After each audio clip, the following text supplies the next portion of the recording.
ko si Son Marlon, native ng Benguet, from the Kankanagan tribe. From, yes. Accordingly, yung great-grandmother talaga namin ay gumagawa siya ng beads before, the traditional ones, headdress and all.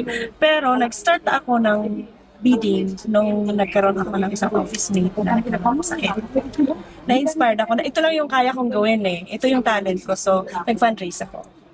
And then from there, ako rin kasi mahilig ako ng beads. From there, gumagawa na ako sa mga friends. Tapos binabayaran nila ako. Sabi ko, magkakapera pala ako dito. Sige na nga, makagawa na.